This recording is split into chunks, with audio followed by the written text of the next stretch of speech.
Assalamualaikum warahmatullahi wabarakatuh. Hello, good viewers. Gimana nih kabarnya selama berada di rumah aja? Semoga kalian masih tetap semangat dan sehat selalu ya.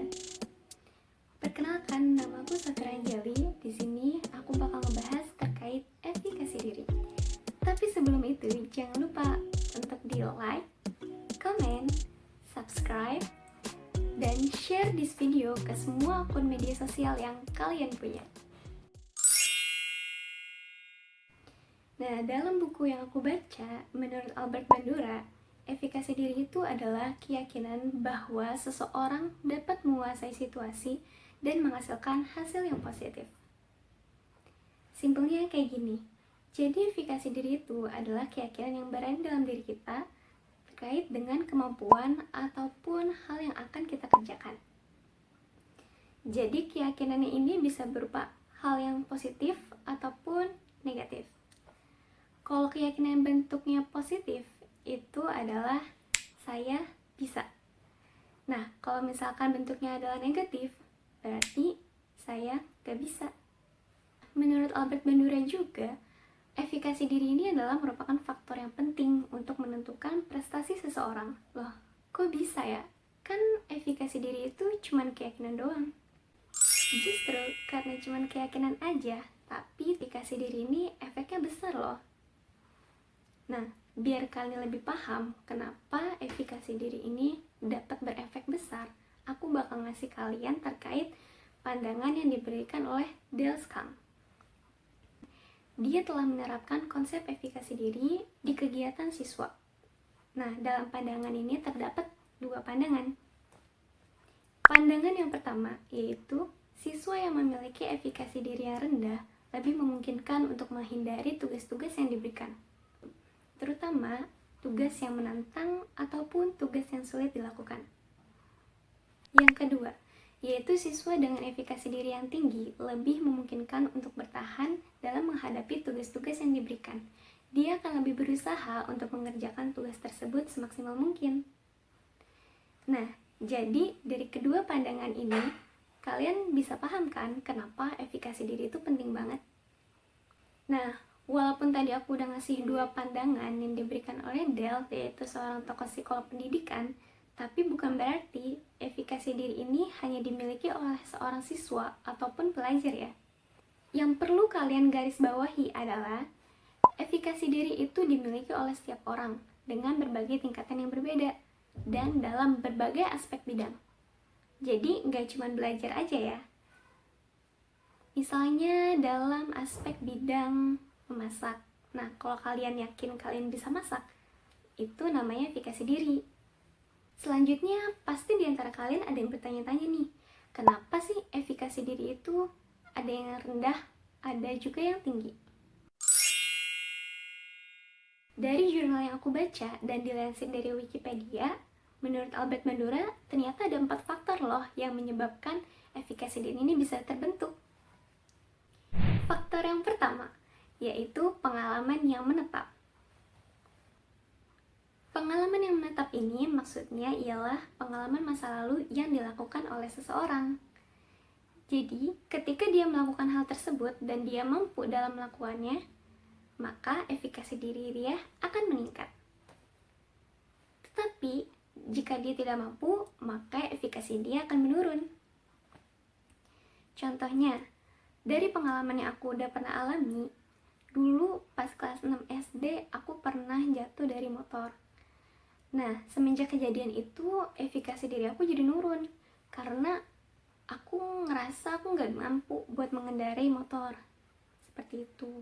Jadinya butuh waktu yang lama lagi untuk aku yakin bahwasannya aku bisa nih ngendarain motor lagi. Yang kedua, yaitu pengalaman yang dirasakan.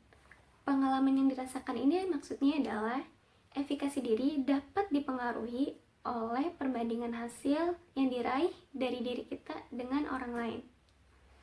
Misalnya, teman kamu itu ada yang jago bahasa Inggris. Dalam sehari, dia bisa menghafal 10 vocabularies bahasa Inggris. Nah, tiba-tiba nih, keesokan harinya kamu mau coba buat menghafal 10 vocabularies itu. Dan ternyata kamu bisa melakukannya. Nah, karena kamu bisa melakukannya, otomatis efikasi diri kamu akan meningkat. Lain halnya, kalau misalkan kamu nggak bisa, nah dari situ efikasi diri kamu pun akan menurun.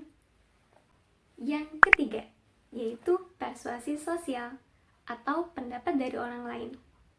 Ternyata pendapat dari orang lain ini dapat mempengaruhi efikasi diri kita loh. Seperti dukungan ataupun motivasi dari orang lain yang diberikan kepada kita, ataupun kata-kata.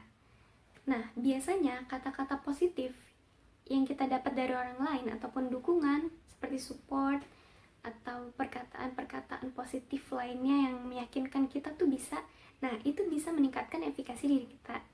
Selanjutnya yaitu yang keempat, yaitu keadaan psikologis.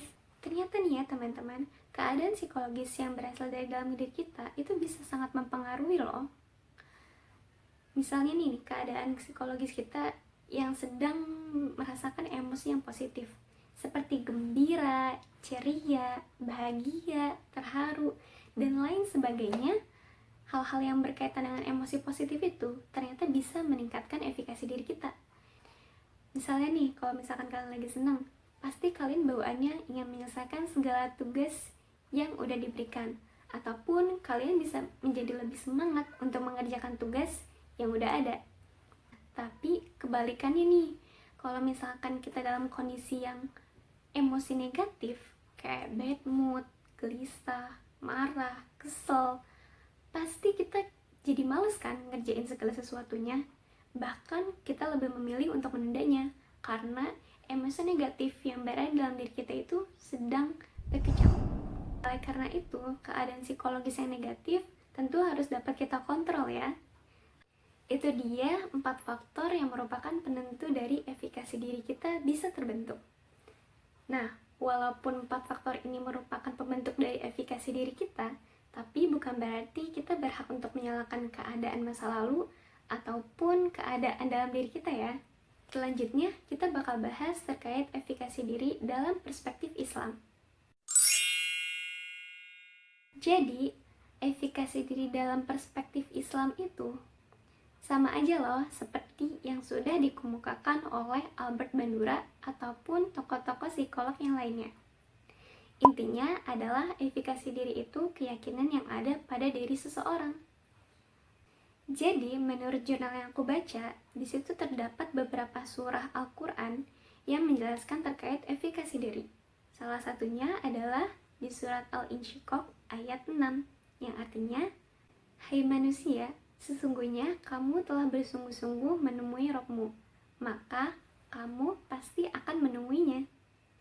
Berdasarkan ayat tersebut, dapat dijelaskan bahwa sesungguhnya orang yang memiliki kesungguhan itu pasti akan bertemu Rabb-nya. Jadi di sini ternyata efikasi diri itu sudah dibahas ya dalam Al-Quran, hanya saja bahasanya lebih tersirat dan lebih indah.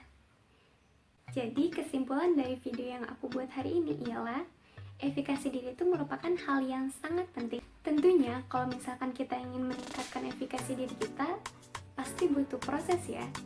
Jadi prosesnya ada yang bisa lama, ada juga yang sebentar. Karena dalam mahfuzat juga sudah disebutkan, "Man jadda wajada." Barang siapa yang bersungguh-sungguh, pasti ia akan dapat. Oke good viewers, sekian pembahasan efikasi diri dari aku. Semoga kalian semuanya suka. Dan aku mohon maaf apabila terdapat banyak kesalahan dan pengucapan dalam kata yang aku sampaikan. Akhir, semoga video ini bisa bermanfaat ya untuk kalian semua. Last but not least, thanks for watching. See you next time guys. Wassalamualaikum warahmatullahi wabarakatuh.